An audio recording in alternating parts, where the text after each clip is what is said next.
بسم اللہ الرحمن الرحیم نحمدہ ونصلی علی رسولہ الکریم اما بعد. محترم ناظرین، السلام علیکم ورحمۃ اللہ وبرکاتہ.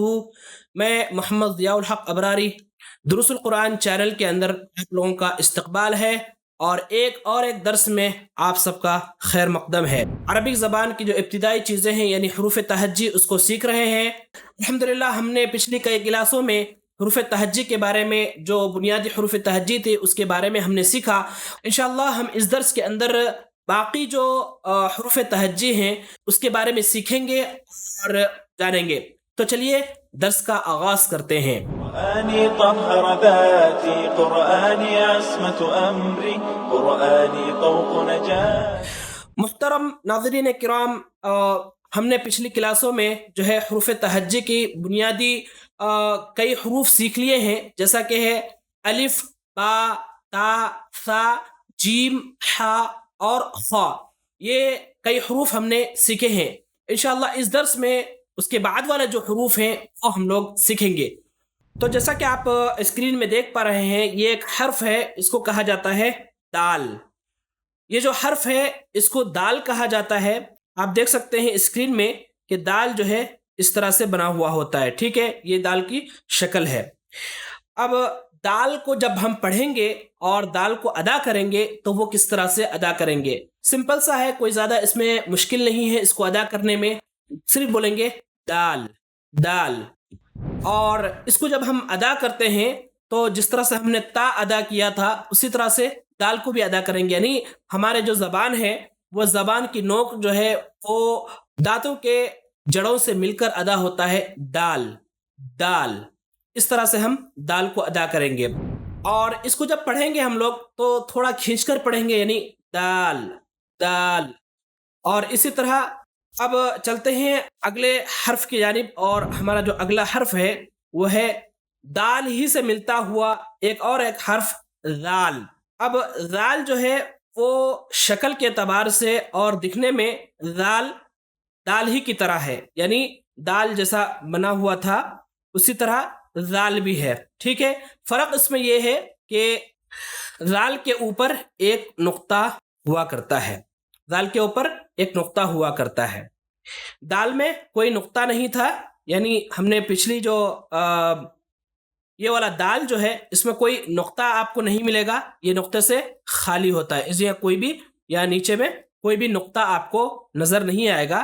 لیکن دال کے بعد ذال میں جو ہے وہ آپ کو ایک نقطہ نظر آتا ہے اوپر کی جانب. ٹھیک ہے، تو یہ ذال کی پہچان ہے. ذال کو کس طرح سے ہم پڑھیں گے، ادا کریں گے. تو اس کو پڑھنا بھی بہت ہی آسان ہے، اور وہ یہ ہے کہ اس کو جب ادا کرتے ہیں ہم لوگ تو اپنی جو زبان ہے، زبان کی نوک جو ہے وہ دانتوں سے تھوڑا باہر کی طرف نکالیں گے، جس طرح سے ہم نے سا کو ادا کیا تھا. اسی طرح سے دال دال، زبان کو تھوڑا دانتوں سے باہر نکالیں گے اور ادا کریں گے دال. تو اس طرح سے ادا ہوتا ہے دال. دال کو ادا کرنا بھی بہت ہی آسان ہے. اسے تھوڑی سی پریکٹس کریں گے، تھوڑا سا محنت کریں گے تو انشاءاللہ یہ بھی دال بہت جلدی ادا ہو جائے گا. اب بات آتی ہے کہ دال کو پڑھنے میں جو بنیادی طالب علم ہوتے ہیں وہ کہاں پر غلطی کرتے ہیں. تو جب دال کو ادا کرتے ہیں تو بجائے اس کے کہ اس کو دال ادا کرنے کے وہ زال پڑھ دیتے ہیں. ٹھیک ہے، زال اس طرح سے پڑھنا غلط ہے.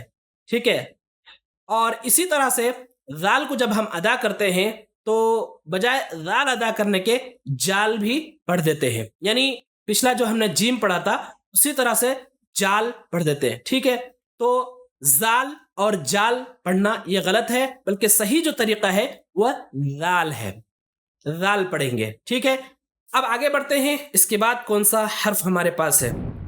یہ جو حرف آپ دیکھ رہے ہیں اس کو کہتے ہیں غو غو. اب اس شکلن ہم بات کر لیتے ہیں تو تھوڑا سا اس میں دال اور ذال سے مشابہت رکھتا ہے، یعنی دکھنے میں تھوڑا ذال اور دال کی طرح ہی دکھتا ہے، لیکن اس میں بہت فرق ہے. اب ہم فرق کو واضح کرتے ہیں. ہم نے دیکھا تھا کہ دال جو ہے وہ کچھ اس طرح سے ہوا کرتا ہے. ٹھیک ہے، یہ دال ہے. ٹھیک ہے، اب را جو ہے وہ اس طرح سے ہے. ٹھیک ہے, تو ان دونوں کے درمیان آپ فرق محسوس کر سکتے ہیں کہ دال کو اس طرح سے لکھا جاتا ہے اور را کو اس طرح سے لکھا جاتا ہے. تو یہ ہے را. اب آپ بات کر لیتے ہیں اس کے مخرج کے بارے میں کہ را کو کس طرح ادا کریں گے. تو را کو جب ادا کریں گے اور اس کو جب پڑھیں گے تو موٹا پڑھیں گے, آواز کو جو ہے تھوڑا موٹا کریں گے, جیسے کہ او او. بعض جو بنیادی طالب علم ہوتے ہیں وہ غلطی کرتے ہیں اس کو پڑھنے میں کہ را کو را پڑھتے ہیں, یعنی اس کو موٹا پڑھنا ہے. یہ جو را ہے اس کو موٹا پڑھنا ہے, تو اس کو کیا پڑھ دیتے ہیں, را, یعنی باریک پڑھتے ہیں. تو یہ غلط ہے. صحیح جو تلفظ ہے وہ ہے را, اس طرح سے پڑھیں گے. اب دوسری غلطی را کو پڑھنے میں ایک یہ ہوتی ہے کہ جب را بولتے ہیں تو اس میں تکرار نہیں ہونا چاہیے. تکرار کیا ہے, جیسے کہ ہم اگر کہیں را را, جو یہ ر کی آواز آ رہی ہے یہ بیسیکلی ہمارا تکرار ہے. ٹھیک ہے, کئی بار جو آوازیں آتی ہے وہ تکرار کہلاتا ہے. تو اس میں صفت تکرار ہے, یعنی را کے اندر ایک صفت ہے, صفت تکرار, لیکن اس صفت کو ہمیں یہاں پر ہائڈ کرنا ہے, چھپانا ہے. تو سمپل سا بولیں گے او, را نہیں بولیں گے بلکہ او. ٹھیک ہے, امید ہے کہ آپ لوگوں نے اس کو اچھے سے آبزرو کیا ہوگا, سیکھ لیا ہوگا. اب آگے چلتے ہیں اور دوسرا جو حرف ہے اس کے بعد وہ سیکھتے ہیں. یہ جو حرف آپ دیکھ رہے ہیں یہ ہے زا. اب اس میں بھی آپ غور کریں گے تو یہ تو راہی کی شکل میں ہے, لیکن اوپر جو نقطہ ہے اس کی وجہ سے اس کو کیا کہا جاتا ہے, زا. زا زا کو جب ہم پڑھتے ہیں تو بہت ہی سمپل سا, ہم اس کو را کی طرح پر نہیں پڑھیں گے بلکہ اس کو باریک پڑھیں گے, جیسے زا زا. یہ لگ بھگ آپ کو جو ہے جب ہم جیم پڑھے تھے اسی کے طرح, جیم کو جس طرح سے سختی کے ساتھ پڑھے تھے اسی طرح جو ہے زا کو بھی تھوڑی سی سختی کے ساتھ ہم پڑھیں گے, زا زا.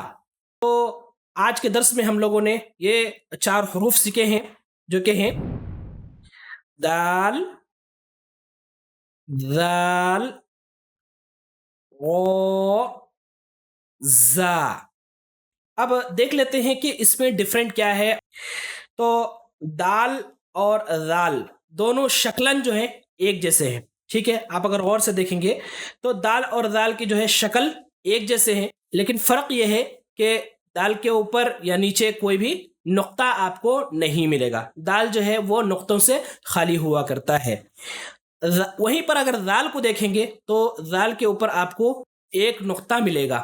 ٹھیک ہے, یہ ذال کی پہچان ہے, ذال کے اوپر ایک نقطہ ہوا کرتا ہے.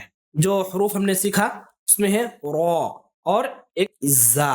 دال, ذال اور را, زا دکھنے میں تھوڑا سا ایک جیسے ہیں لیکن ان میں بہت ہی فرق ہے.